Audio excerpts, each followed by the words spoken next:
What's up, guys? Thank you as always for passing by the channel, much appreciated. Hit that subscribe button if you guys are new. Okay, so you guys know that I said I was going to South Africa. I'm in Durban. It took me like all of a day to get here, but I am here. And I want to introduce you to this guy. Now, you might not know who he is now, but trust me, if you know anything about African boxing, you're going to find out about this guy in the next 12 to 18 months, I promise you. This guy does so much for African boxing. His channel is called SA Boxing Talk, so make sure you hit that channel and subscribe. We need those numbers to grow. And what he's doing right now is almost the equivalent of what IFL are doing, right? So he is really pushing the boxing agenda in Africa. He's interviewing everyone that needs to be interviewed, and I think he's doing amazing stuff for African boxing. This man here is Hayden Jones. Hayden, thank you for coming on my channel. Thank you very much. Let's start from the beginning, if we can. Obviously, I've seen your events. Yeah. I've gone into your channel. I think you're doing amazing stuff with your interviews. Where did it all start? It all started basically, I started a channel with Colin Nathan called Hot Boxing Talk, and from there it escalated into South African boxing, so SA Boxing Talk, where I was able to travel around to other gyms. We've now got a team of about 5 people that do various different things for us now. So it's growing. It's still in the growing phase, but we are starting to get the numbers more consistently now. Yeah. Are you a boxing fan? I mean, we've spoken off camera and you know you're boxing, but would you call yourself a casual fan, or you're a hardcore boxing fan? You know, when I first came into the sport, I'd call myself not a casual, but just maybe a very big interest in boxing. Same as me. I'm a hardcore boxing fan. Yeah. And probably the first man, and I'll talk more for my generation, is Manny Pacquiao. Yeah. That's the guy that I looked at and I thought, this is my hero. Okay, cool. You know, now it's more of a Vasil Lomachenko, just the styles that naturally, you know, that's more what I like. I've been here a while covering African boxing, specifically South African boxing, and it's almost, there's some talented guys that we just do not know about. Yeah. So I've seen you interview guys and no one knows who they are. So it's almost like you're giving these guys the platform. Is it hard to get stuff out of them though, to get interviews out of these guys? I mean, you watch the English stuff, and English guys will talk and talk and talk. The SA guys, not so much. Yeah, the SA guys have a more humble approach. I think they don't actually know how to market themselves. I think that the British guys do, and they know that at the end of the day, that's what pays the bills. The South African guys usually pitch up, get paid, and go home. So they're not really educated when it comes to promoting yourself, and I think that's where we lack. But in saying that, I think it's growing really fast, and now that the SA Boxing Talk is out, people are more like, you know what, can I get an interview please? Can you come to my gym? Because I want to actually get that exposure. That must feel good. No, it does. Like when people actually, because when I started, I had to approach people and be like, hey, can I get an interview with you? Was you nervous? Guys, I'm going to be honest with you. When I started doing this, and you guys would know, I used to shit myself. I used to see people and people would say, go and interview that person, and I just couldn't do it. Yeah, as you were mentioning, like if you know, Thomas Oorstays and you'd approach him, Heki Butler, you know, you're talking Mauritius Msalane. World champions. When you walk up to these guys for the first time and you think to yourself, wow, I don't know if I can do this, man. Like he's talking to other people, but I don't know if I can associate. This is it. And then you jump into that conversation, you actually feel that the guys are the most, like boxing people are the most, like, nice people. It's unbelievable, isn't it? So you're here right now in Durban covering this for Fox Sports. You're working with Fox Sports. Yeah. How did that come about? Well, I actually went to Carnival City one day, and it was a Fox Sport event. We just doing what we do naturally. We emailed Fox and listen, can we come do this? Fox were, you know, such nice people. They said, yeah, absolutely, we'll do this. And from then, they're actually like, you know what? Can we get SA Boxing Talk on tour? Wow. And then from then we've been to Limpopo, Swaziland, and now Durban. Like we love the travel as well. And Fox, very accommodating. They're the sweetest people. They're always checking up on you, making sure that you're happy. But it's just a good boxing relationship because they also want to grow within the sport. So they've naturally contacted us, knowing that we're the biggest South African boxing channel, and they said, listen, can we please have you guys on board because we want to grow just like you want to grow. Does that almost give you affirmation that what I'm doing is working? Absolutely. Because we've spoken and I said, look, your numbers will come. And I can understand how people can get disappointed when you don't see the massive numbers. You don't see 100,000, 200,000. But that must make you feel like, okay, whoever's watching us realizes that we are good at what we do.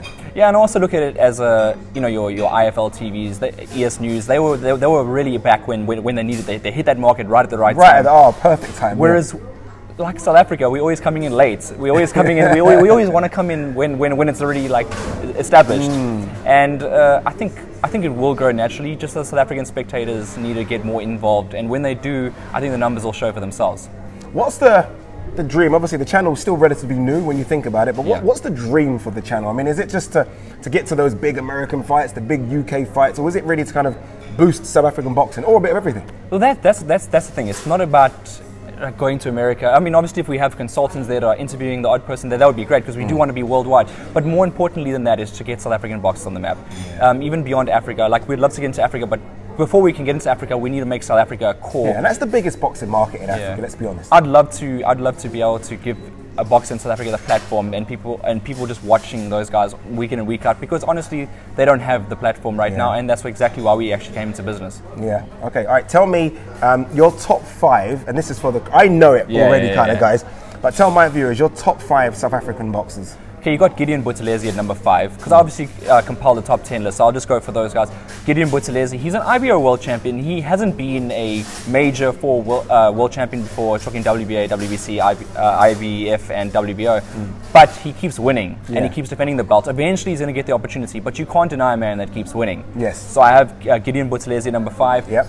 At number 4, we have Simpiwe Konko, also an IBO champion, but he's WBC number 1. That guy, if you're gonna want to watch a little pocket rocket, go watch Simpiwe Konko. I'll verify that. Yeah, he's really good. At number 3, Mauritius Mthalane. Yeah. He was previously on my number 1, but I was about to say that. Yeah. It could be. I mean, you could make an argument for him being up there. He's probably the most talented out of the bunch. Unfortunately, the two that I'm going to mention later, just their achievements and more worldwide achievements as well, right? Yeah. So Mauritius Mthalane, he's the IBF flyweight world champion. Phenomenally fought on Manny Pacquiao's undercard last fight. He's going to defend in Hong Kong on the 31st of December. Trained by Colin Nathan. Trained by Colin Nathan. A couple of Colin Nathan guys are in your top 3. Well, I mean, if he has the best boxers, you can't deny and he does. Second, Zolani Tete, World Boxing Series, also could be arguably number 1. Either of the 3 that I will mention, arguably could be number 1. If he wins the World Boxing Super Series, we might need to reconsider that. Yeah, I think we might have to come and do this video again. Yeah, if you beat a guy like Monster in the final, if they both, because I see their stars aligning, then there's an argument saying, because I mean, Monster destroyed the guy that Hickey beat. Yeah. So there's an argument saying that Zolani Tete is the best, and he'll be a unified world champion.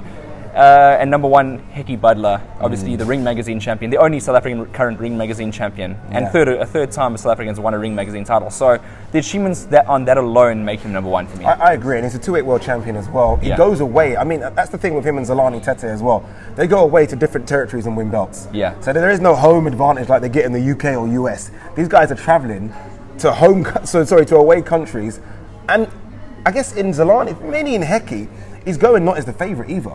Hickey's going as the underdog and taking his belts back. I think that's what made Hickey's win so impressive. But he didn't go to someone's home country, get a lucky knockout, come back and have a rematch and lose. He's gone to someone's home country, known, the Ring Magazine champion, and he's beat him on a unanimous points decision. No split, no majority. He's gone there and took it in someone's backyard, and I think that's what makes his accomplishment more special than some of the previous South Africans that have achieved such things. All right, final question, and I think for me this is probably the most important one. Look, we're both African, and for me, I want to see a big African fight, or a big fight here in Africa. Yeah. Especially for world champions. I hate the idea of world champions only fighting in their home country. Yeah. It's in the title, world champions. You need to go to other countries and fight. Muhammad Ali did it. Lennox Lewis came here and fought as well. When do you think we'll get a big fight in South Africa or Africa? When are the big boys going to come here and fight? We've got some amazing venues. It's hard matching a South African against another world champion in South Africa, just basically due to the currency. The financials, right? Yeah. However, there can be a super fight made in South Africa. Welterweights, Tulani Mbenge against Chris Van Heerden. I think that fight's going to come one day. Well, Chris Van Heerden's just been signed by Top Rank and Bob Arum as well. Yeah. So yeah, he's doing good things. So if they manage, even if they fight in the US, just for a South African point of view, that'll be a massive fight for the country to put us on the map. There you go. All right, guys, as I said, if you want to know anything African boxing, and to be fair, a lot of you guys do ask me about African boxing, this is the man to follow. Not me, SA Boxing Talk, Hayden Jones, doing amazing things, like I said. Team of 5 now. I guarantee you in about a year's time, it's going to be a team of 10. I might even join the team, because we're quite close in names. Boxing Talk with Ade, SA Boxing Talk. I mean, how close can that be? But guys, make sure you follow that channel. Subscribe, please. Loads of content. Probably does more videos than I do. Loads of content about African boxers that you might not know now, but you will know in, I don't know, 12 to 18 months' time. So Hayden, honestly, well done, dude. Thank you very much. All the effort you've put in, and keep going. I'm sure the channel's going to keep growing and growing and growing. I appreciate that. Thank you.